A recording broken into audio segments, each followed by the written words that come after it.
In example 1, we're going to use a table of values to sketch the graph. Then we're going to find the initial value. The initial value will be when time is equal to 0. And the rate of change, and of course we've been talking about how the rate of change is the same as the slope. So A, we have D is equal to negative 2/3 t plus 5. So we'll make a little mini chart over here. This will be our t and our d. So we'll choose a 0 to go in first. So negative 2/3 times 0 is 0 plus 5 is 5. And then we'll do a 3. And when we put our 3 in, we get negative 2/3 times 3. So that's negative 2 plus 5 is 3. So we have a couple of points there that we can plot.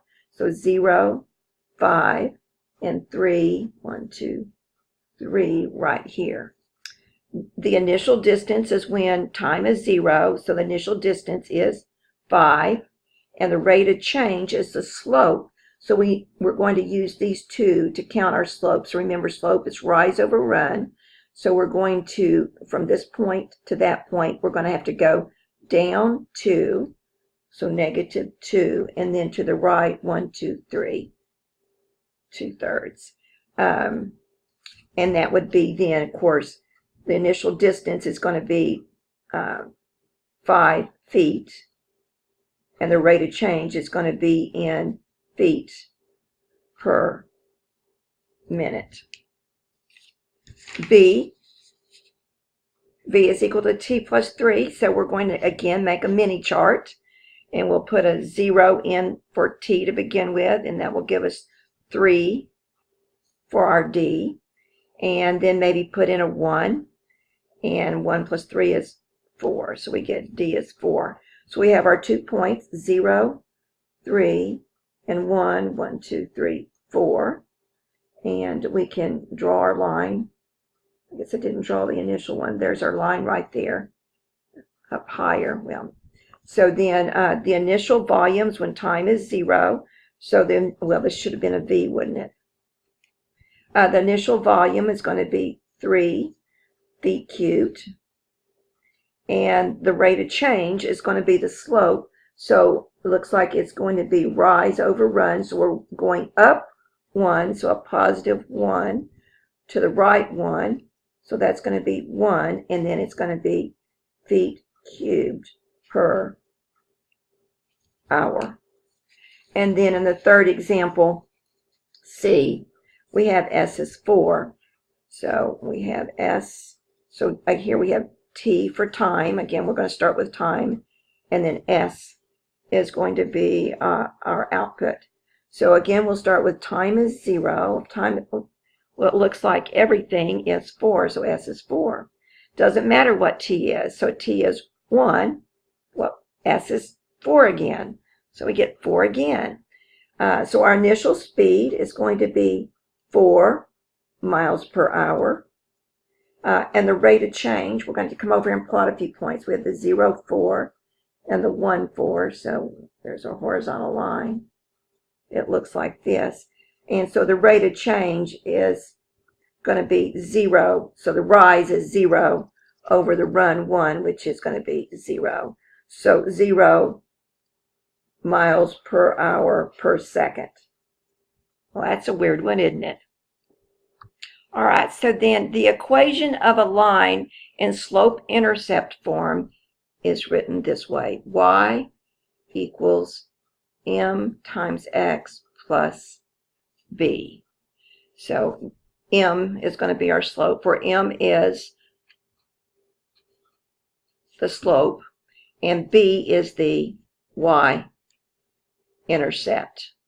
So the y-intercept is that point in those last problems where the line crosses the y-axis. So notice where B is right here.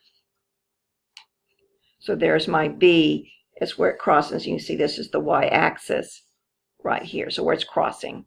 So slope, of course, is rise over run.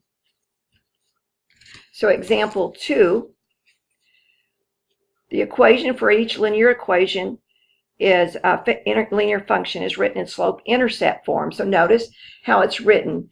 Here's your y equals, here's your m, -3 is your m, times x plus b is going to be 5. So notice that they're all written in that same form. Y equals some number times x plus a constant. Y equals some number times x plus a constant. Y equals some, oops, that one's written out of order then. So we might want to rearrange that so it fits the form. Y equals 2x plus 5. So written in that form, we know that the number that is in front of the x is the slope. So the slope is going to be -3. And the y-intercept is the constant, which is 5. Slope is the number in front of the x, which is 2/3. Y-intercept is the number at the end, but a constant is -7. 4/7, and the y-intercept is 1. And this one, remember, it's the number in front of the x, so it is going to be, the slope is 2, and the y-intercept is 5. For example 3, again, these are written in slope-intercept form. You see the y equals on all of these, but sometimes it's not quite as obvious what the slope is. So whenever we have, here's your x minus 3, the slope is going to be the number in front of the x, and it's an understood 1. So the slope here is 1, and the y-intercept is the constant -3. On this one, the slope is the number that's in front of the x, but notice here we don't have anything added. So the slope's the number in front of the x, so -3/5. But with nothing added, that means that the y-intercept is understood to be 0, so plus 0. For C, we had the number in front of the x is a negative, but negative what? Yeah, it's -1. And again, this one, nothing's added, so that means that the y-intercept is going to be plus 0.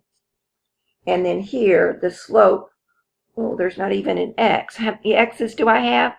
0 x's. So that means that the slope is 0, and the y-intercept is the constant. And notice there's no x involved there, so that's my constant, and the y-intercept is 2.